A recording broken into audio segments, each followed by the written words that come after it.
Welcome to Thinner Peace and Menopause and Beyond.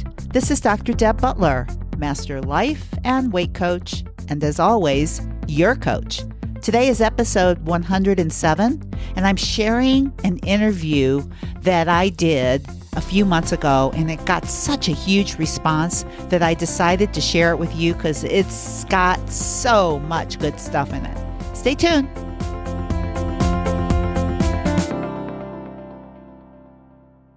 Hi there, all my dear friends. How are you today at the beginning of springtime?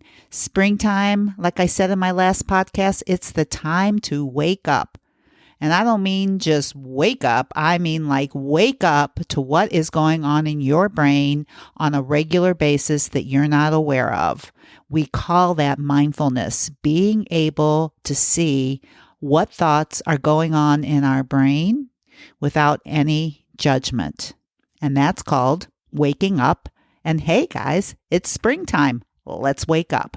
Now, today I have a special episode for you because I did an interview with Jody a Bold New Mom, a few months ago, and it got such a huge response. I mean, so many people called me and had questions for me and set up mini sessions that I decided that it would probably be really good to share it with you. Number one, you learn a little bit more about me, but two, I think I give so many nuggets in this about how to pay more attention to your mind and what goes on in there.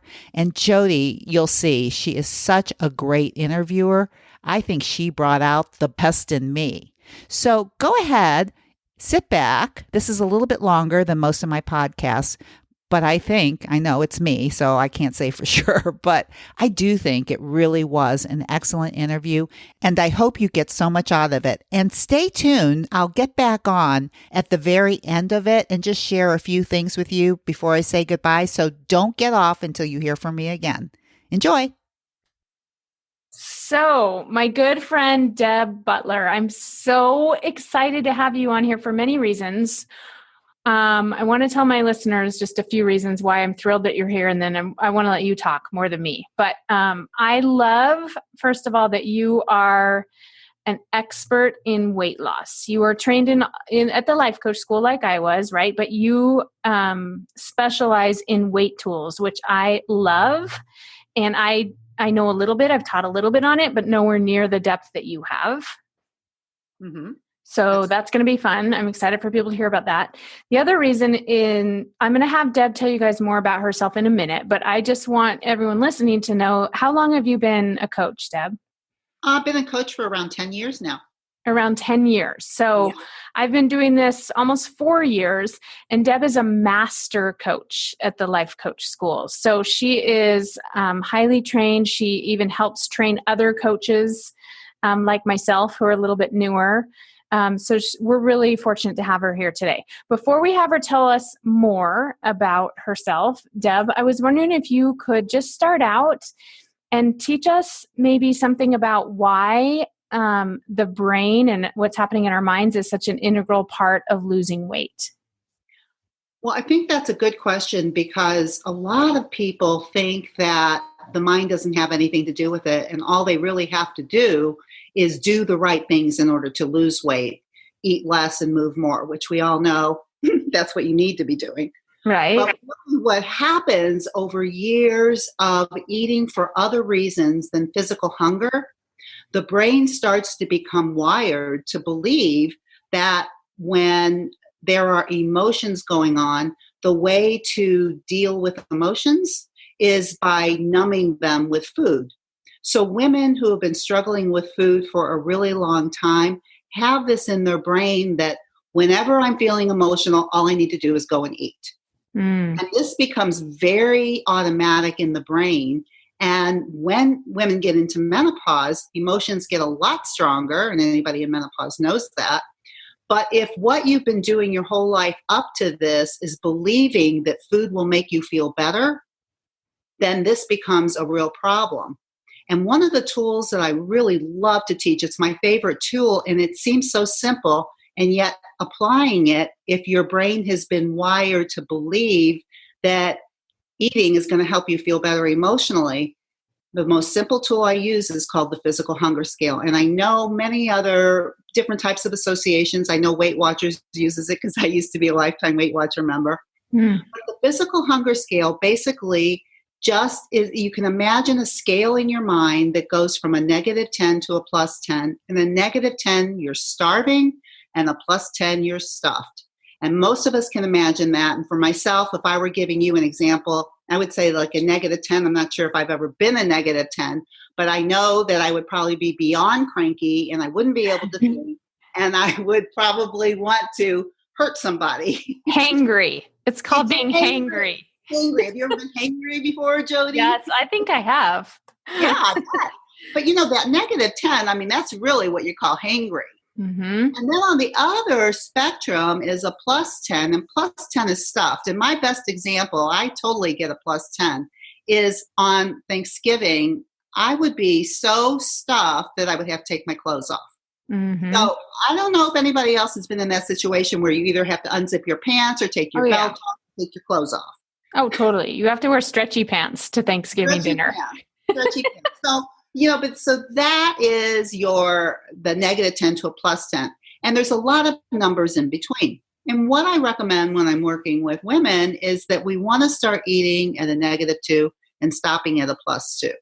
And that means that if it goes all the way to a -10 and a +10, that you're really starting to eat at a whisper of hunger, and you're really stopping to eat at a whisper of fullness. And it's really what we call satisfaction.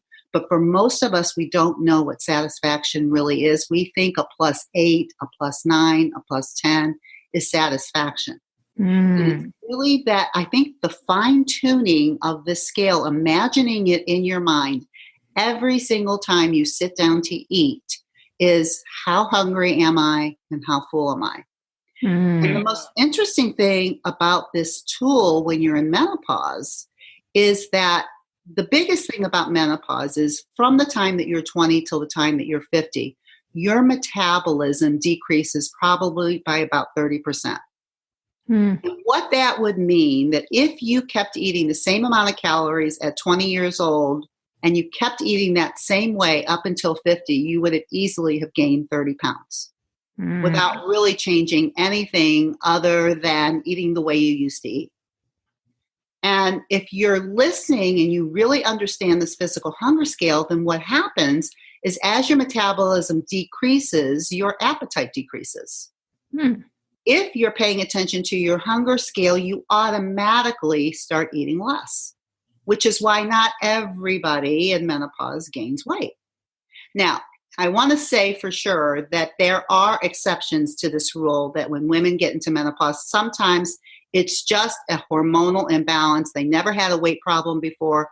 They get into menopause and they're having problems with their weight due to an imbalance. And that's not really what I'm talking about here.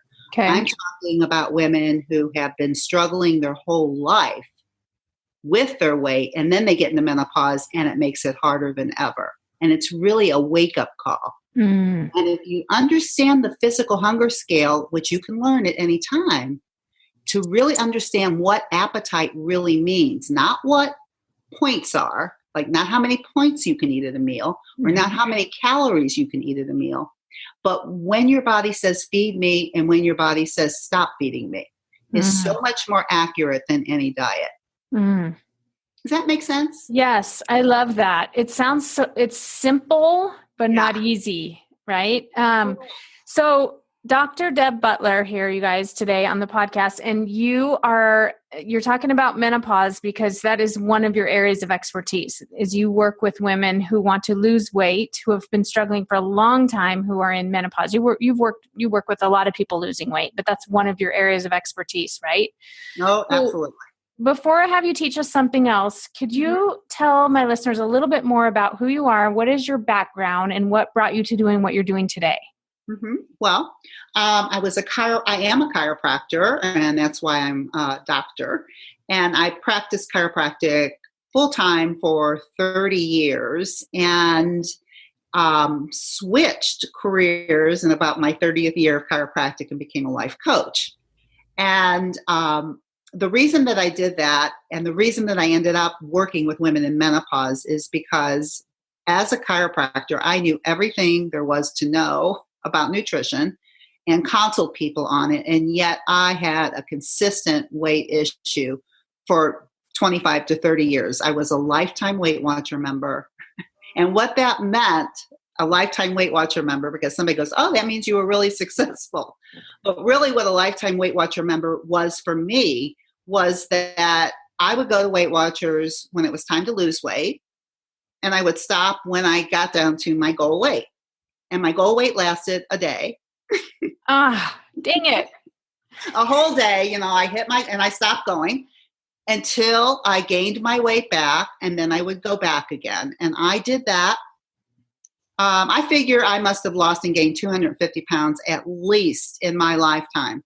Mm-hmm. And what I have learned to do expertly at that time is I had learned how to follow other programs, especially points, but I've done calories. I have tried everything to lose weight. And it never occurred to me until I became a life coach and a weight coach about, hey, maybe I should listen to what my body is saying. I had no confidence that I would even know what that meant. And I will tell you this.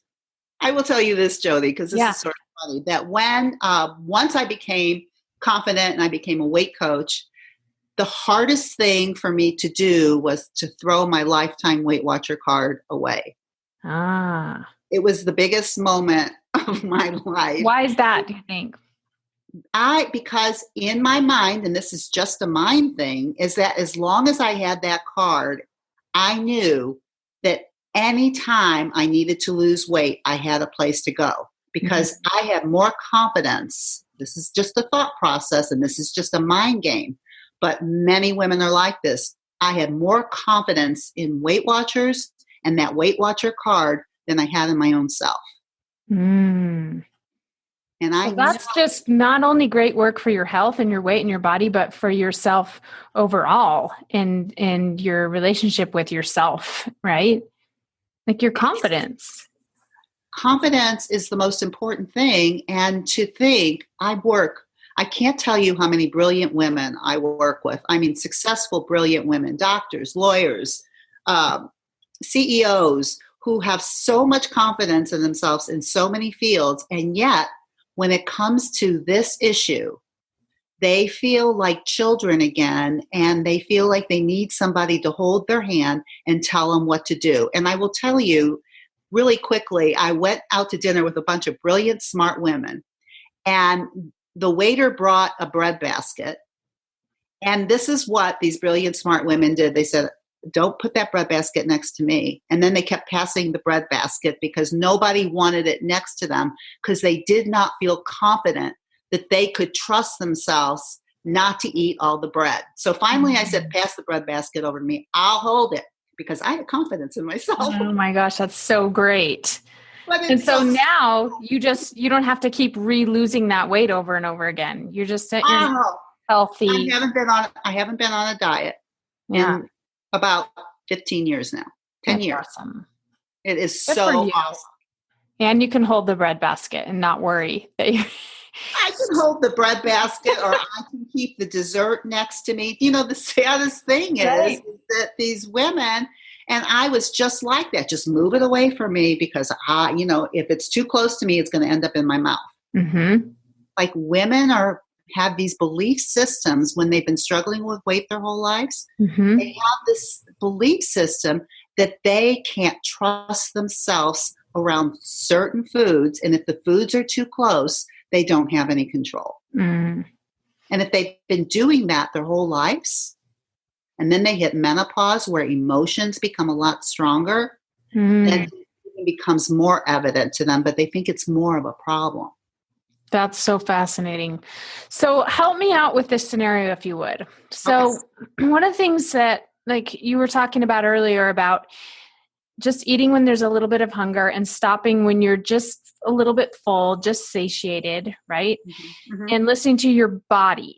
And I understand that. And sometimes I do that well. And then other times what I find is I can recognize when I'm full and then I should stop eating. And then I feel very disappointed because eating more food or eating whatever I was wanting to still eat, I was looking forward to her. I know, like you say, eating the food, people always say eating food doesn't make you feel better. And I'm like, yes, it does. It makes me feel a lot better temporarily, of course, and there are negative consequences on the other side. But what do you have people do with that disappointment when they're like, oh, I'm full, I'm supposed to stop? Yeah, I can really relate to that. And I always think of it when a really great movie is ending and they're rolling the Yeah. credits and going, Right? "Oh." Yes. Oh, it's over. I have to go back to my real life. Yes, it's like that. And one of the things that I do is I also teach an emotional hunger scale too, which has the same numbers as the physical hunger scale. So it goes from a -10 to a +10. And the -10 are the strongest negative emotions that you can feel. And the +10 are the best positive emotions that you can feel. So something like disappointment would be in the negative emotions. Mm-hmm. And what I have my clients do is to start recognizing that they're feeling something like disappointment and how it feels in their body and how much they want to fulfill that emotional desire with food, and recognizing that it's not physical hunger.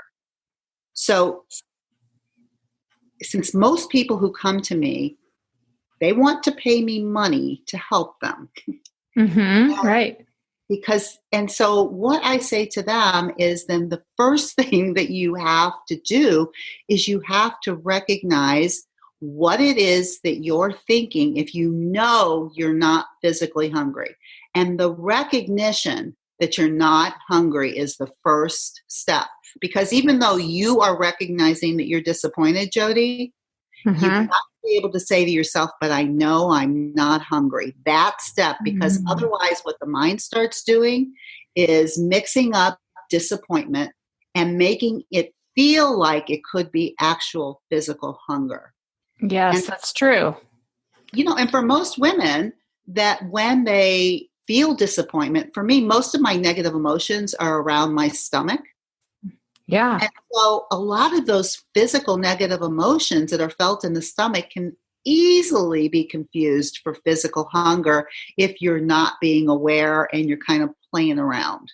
Mm. I call it kind of playing around with the thoughts and convincing yourself that instead of disappointed, I'm still hungry. Yes, I love that. I'm disappointed, but I'm not hungry. You're right. It does. It feels similar. But this is the thing too, is since most of these women are hiring me, right? And they really want to get this. And the only reason I'm saying that is because the reason they're hiring me is because they are already disappointed. They're very disappointed in themselves. And I'm going, what is the truth here? Are you disappointed because you want to keep eating when you're not hungry? Or do you think that if you keep eating when you're not hungry, that's what's causing all this disappointment? And that if you didn't do that, you wouldn't be disappointed anymore. Oh my gosh, that's huge. I just had like a little mind blow moment when you said that. You're right. That is why we're like, they're really disappointed in the rest of their life and the way they think about themselves and everything else, right? The big picture. Yeah. And it's like, so what would you rather do? Stop eating when you're physically hungry. Tell yourself that I promise, sweetheart. And I love people to talk to themselves like that. My sweetheart. Call yourself sweetheart, because I think that most of us in the beginning don't even know how to be kind to ourselves. I don't think that's how we talk to ourselves. And I don't know what kind of words we use, but I don't think they're nice. Right. So I like to say, okay, sweetheart, I know you've really been used to wanting to eat more and feeling like it's disappointed. You're disappointed. But really, what will happen is, I promise, anytime when you get hungry again, you can eat some more. That's great. I love that. You can have more anytime you're hungry. You're just not hungry now. So let's stop. That's so good. Okay. I'm going to use that one. Thank you. Okay, good. So as members of the Mormon Church, which many of my listeners are, our opportunities for pleasure, let's just say, are somewhat limited. We don't drink. We live very conservative lifestyles, which is a beautiful, happy way to live. But one of the things that I think happens is that our culture, when we get together for a social occasion, rather than have a drink, we have a piece of chocolate cake. And so we become conditioned to associate, which I'm sure this happens in all cultures, not just the Mormon church, but we definitely don't have like other options there. We don't even drink coffee. We don't say, let's get together for coffee. We say, let's get together and go out for dessert. Mm-hmm. So when I haven't done weight loss coaching in the past, but just some of my friends even that I've tried to help with some tools. And I've said, well, cutting out sugar, I know is a big first step for a lot of people. And it's like, what would I do for fun? So can you talk to me a little bit about just that dynamic and what you do to help clients in that situation?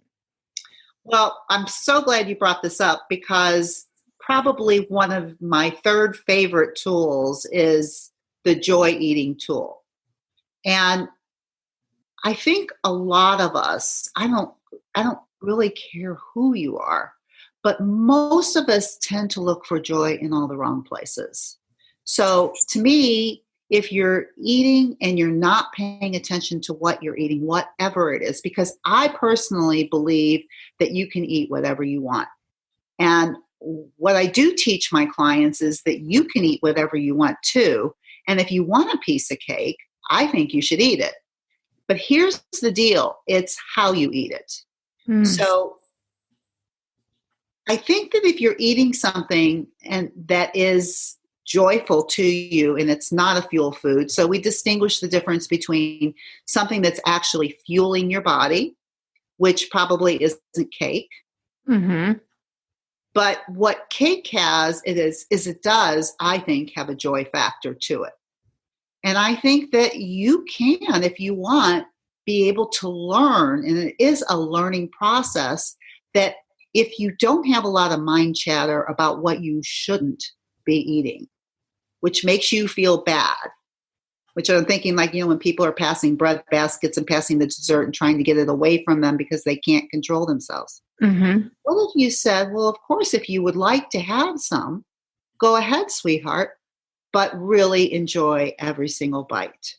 Mm. And so the difference between eating a piece of cake, which might not even mean eating a whole piece of cake, it's taking it bite by bite and enjoying every bite and stopping the minute you're through.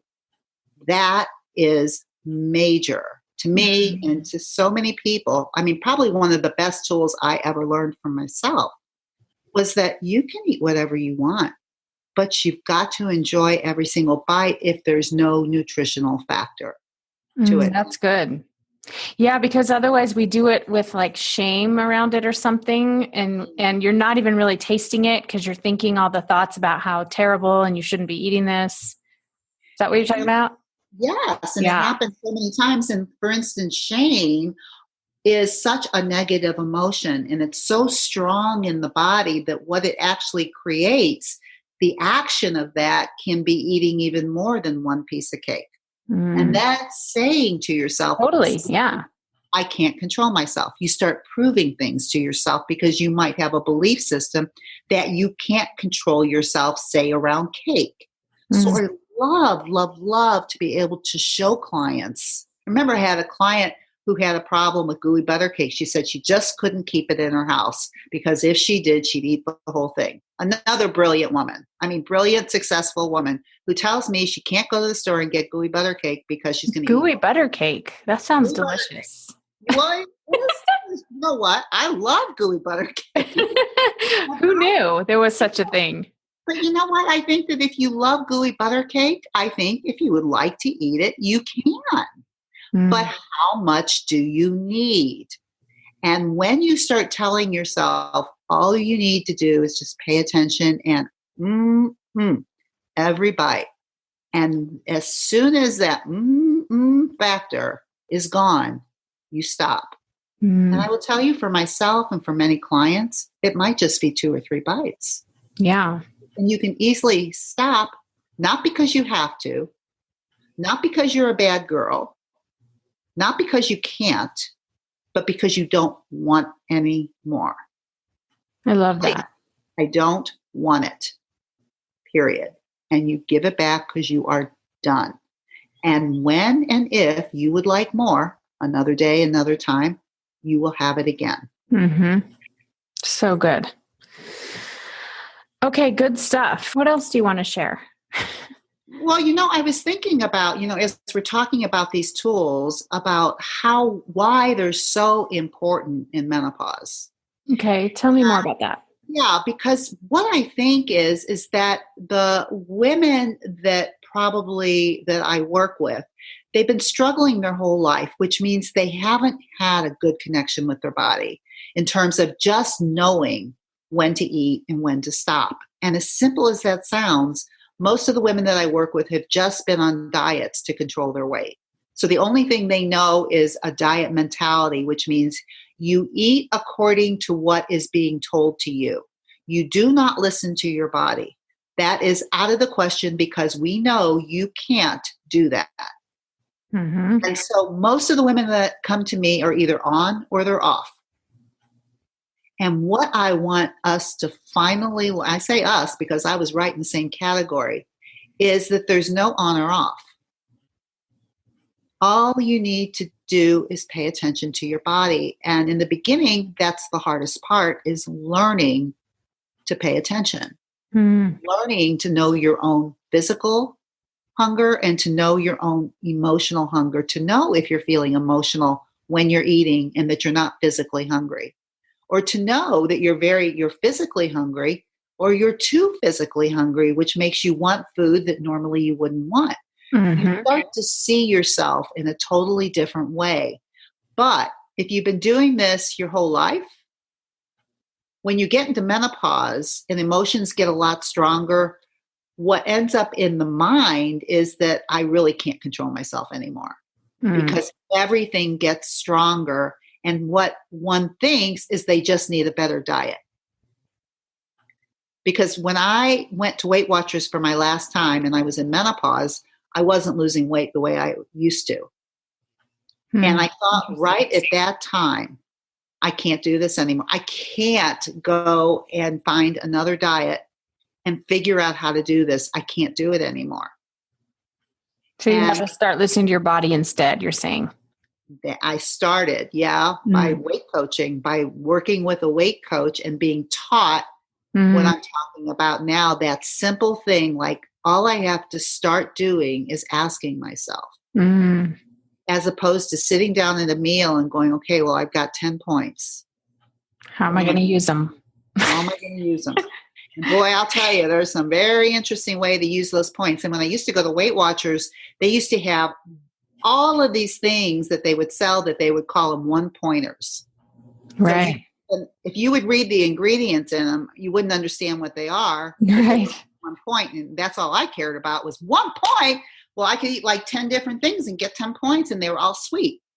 And I thought, wow, this is the most fantastic thing that's ever happened, as if this was wonderful. And I think the beauty of being able to free somebody after all of these years, because this is a brain problem and it's a body problem. Because you have a lot of thoughts that you've been thinking for a long time, believing that you can't control yourself around food, believing that you don't have confidence around food, believing that there's something wrong with your body that weight can fix. And you get into menopause and it's like, do you really want to keep thinking those same things? You want to find a new way and start the next half of your life in a totally different way. So it's so much bigger than just weight loss. Nice. So you believe that you've seen clients be successful who have not been successful before menopause, now in menopause, and they're able to see the success. Yeah. Through your program. Yes. It's like freedom. I don't know what else to call it. They become free. And of course, I work with women who aren't in menopause too. And it's the whole idea of being able to become free from all this mind stuff that you've been telling yourself for so long. and knowing that, yes, it's a physical body issue, but it's also a mental thing too, and they need to be connected. And it is the most freeing thing for anybody when they figure this out for themselves. So good. And I love the idea of getting to the point, like you're saying, where not only you're free and you get the results you want, but you don't have the battle in your head. Like you can have the basket of bread in front of you and not have that chatter. It's so exhausting. It's exhausting. It's so exhausting, and it's so, you know what? It's so mean. It is mean, yeah. That you say to yourself when a bread basket is sitting next to you. When I see these brilliant women and looking at the bread basket and just kind of thinking that they're naughty and just thinking that they're not worthy and just thinking that they can't control themselves around a piece of bread, causes so much negative emotion and so much turmoil in their heads that some people will just say, I just want to have peace around food. Yeah, totally. That is what I want. Peace. I want to feel free from the food, free from the licorice. Well, and my homework assignment would be to you or to anybody.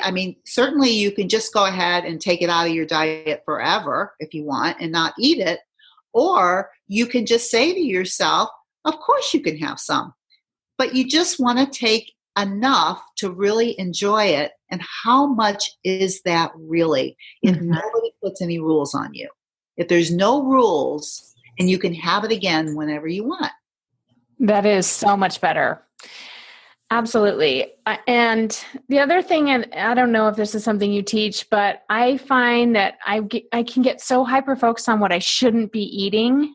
Yeah. And that resisting of those urges and stuff, that if I redirect my brain to what should I eat? What do I want to eat? What is fuel for my body even? Honestly, there's times when I'm like, I don't even know. Like, what should I eat for lunch? I can't even think. So the more I've tried to direct my brain to what do I want to eat? What is good for me? What is convenient in my day? What will my family also eat? What do I like to eat rather than all the focus on what I'm supposed to not eat? It just it feels better. And it's probably a better use of my brain juice also, Yeah. And I think as you become more peaceful with food, so what I'm saying is just because I work with people and say you can eat whatever you want, what usually happens is what most of us actually want is to feel good and be healthy. Yes. That's what we really want. We don't want to eat cake all day long. Right. Given the choice, I don't really think anybody wants to eat cake all day long. Right. But when you think you can't have it, that's what happens. Your brain kind of tells you, like, I wish I could eat cake all day long like all those skinny people do. Right. But really the only difference between what I would call like a naturally thin person, naturally meaning that their brain doesn't do a lot of banter with them, they just eat when they're hungry and stop when they're full, is that they don't care. It's true. That's my husband. So they push their food away. Right. They leave food on their plate. Right. Like, what a phenomenon to leave amazing, right? To say no to dessert. That's my husband. Yeah. Because he doesn't care. He doesn't care because his brain is like, he eats when he's hungry and then he stops when he's full. And he just has that freedom. Yeah, so you're saying we can get to that point, that we can recondition ourselves to that point. Absolutely. All the work you do in your program, right? Absolutely. It's all about basically what we call it is rewiring the brain and reconnecting the brain and body back up again. Mm-hmm. And really, in science, it's just called neuroplasticity, that the brain is capable of rewiring itself by thinking differently. So good. Okay. I love all of this. Might have to have you come back one day for a round 2. I'll have people sending questions and we'll have you come back on. But I want to make sure people know how they can get more help from you. So I know you have your own podcast, right? Tell us about your podcast. It's called Thinner Peace in Menopause and Beyond. Thinner Peace in Menopause and Beyond. Okay. And it's excellent, you guys. I listened to it and I'm not in menopause quite yet myself. And I find it to be very useful. And then any other, what else would you recommend for people who want a little more help from you? Well, what I offer is I offer a free mini session. It's 30 minutes. And the reason that I offer it is because I like people to be able to get a taste of what it feels like to have your brain coached. Because most people have never had their brains coached before, where we take their brain, we look at what they're thinking, and I try to give somebody one helpful thing about what's going on in their brain that's causing them to overeat or to overdrink, and to be able to walk away with something that they can use immediately. And I know that this is possible in 30 minutes, and I offer it for free because I want people to get a taste of what that's like. So good. I really want to recommend to anybody listening, especially if you have struggled with your weight and you're tired of that struggle and you want to get to that point where you're not counting points or calories or anything like that. You just want to naturally be what, like Deb was talking about, naturally thin. And I just think there's a much better way to utilize your thinking and your energy and your emotions than battling your health and your weight. So if that is you and you're interested in making a change like that, I really want you guys to take Deb up on her offer for a free 30-minute session, because I agree with her. I know that one coaching session can shift everything for you. If you want to work with Deb further beyond that, I know that she'll provide you more information about that. But even if you don't, if you just want some help, I really want to encourage you to take her up on that offer. It's an amazing offer, very generous. Where would people go to be able to sign up for that mini session?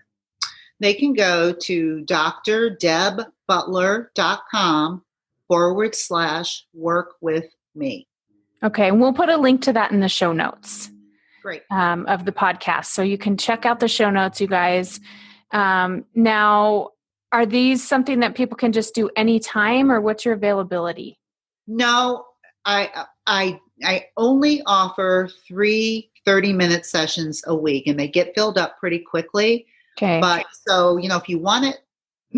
Yeah. So get on there, you guys. Don't delay if you're thinking about it, because I know Deb is busy. And you want to get on there before your brain talks you out of it. Exactly. And so if you need something for your brain to say, the best thing that you can say is, wouldn't it be lovely for me to have some peace around food in 30 minutes? So good. And I will tell you guys that another thing I love about Deb is that she is direct. Let's be real. Like, she says it like it is, which I personally like, but also like one of the most kind, loving people that there is. So I would not be recommending her to you if I didn't feel really confident that she will take really good care of you if you want to go do a free session. So please take her up on that. Deb, any final thoughts you want to share with us today? Well, I did think of something, and I want to leave people with this, is that there are naturally thin women, and then there are naturally healthy thin women. And I really believe that if you just learned how to eat when you're hungry and stop when you're full, you would be at a natural weight. I don't know that you would be healthy, depending on what you were choosing to eat. That's true. But a naturally thin, healthy person is a woman that chooses the foods that will absolutely make her the most healthy that she can become. And so the difference between how you choose your foods depends on who you want to be. Oh my gosh, that was inspiring for me. I needed that. My weight is not, I'm pretty naturally thin, but not always naturally thin and healthy like you're describing. And that's really my challenge, is I can maintain my weight and just eat licorice. That's right. I mean, but that again. for women who have struggled, they think that's the ultimatum right there. Yeah, but it's not. It's not. It's not if you want to be healthy. Now, if somebody comes to me and go, I don't really care about being healthy. I just want to be thin. That's one way to do it. That is. Well, and that might be a first step for people though, right? To your point, like just using the hunger scale and eating when you're hungry and stopping when you're full. And what I would tell myself is then let me try to make mostly good choices, right? It could definitely make huge progress. Yeah, totally. Right. So good. All right. Thank you for coming on here today, Deb. And again, go to Deb's website and check out her podcast, you guys. And again, if we have questions, I might have you come back for a round 2. So love it. Would love it. All right. Thanks. Have a good one. Well, what did you think? Was that not an excellent interview? I bet you learned so much. And with all 107 podcasts that I've done, I think there's a lot of things in there that Jody asked that I probably never shared exactly in that way. So I hope it really helped you. But you know, the title of this was to stop counting points and start losing weight. And really the meaning of this is if you've spent your whole life counting calories, counting points like I did, you were never really connected to your body. And this podcast and the recording and the interview that I did with Jody was how you can reconnect with your body. And if you do that, you never have to count a calorie or a point again. So I hope you got a lot out of it. And like I say in a lot of my podcasts, but I really, really want to push it right here, is that if you've never talked to me before, I talked to so many people from this interview that I did because it piqued so much interest. I want you to know there's so much going on in your brain that you just can't see. And having a coach or even letting a coach look into your brain sometimes will inspire you to take your next step. So if you haven't done it yet, please go to drdebbutler.com/work with me. Set up a mini session and let's see if we can't start tinkering with your brain and help you wake up to what's really going on in there and not only help you lose weight, but really help you enjoy your life. And like I say every time after I end a podcast, the most important thing is that as you wake up and as you become more mindful, you also become kinder to yourself. You start treating yourself as if you were your most beloved. So see you next week. Bye-bye. To get a free copy of Dr. Deb's companion workbook with all the tools, homeworks, and discussions that she uses in her podcast with all her private clients, please go to drdebbutler.com/change. This will make it even easier to follow along with her in future broadcasts.